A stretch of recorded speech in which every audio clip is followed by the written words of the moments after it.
ભાઈ grill line ચોકડી કઈ બાજુ આવે?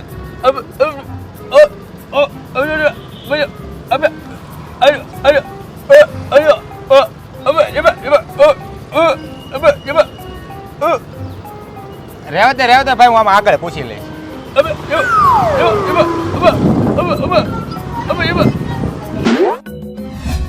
ભાઈ ગ્રીલ લાઈન ચોકડી કઈ બાજુ આવે? પેલા ભાઈ તને એડ્રેસ તો આપું, પેલા ઓલું મશીન ચાલુ કરીને આવ્યું ને પેલા બંધ કરતો હોય જા તું.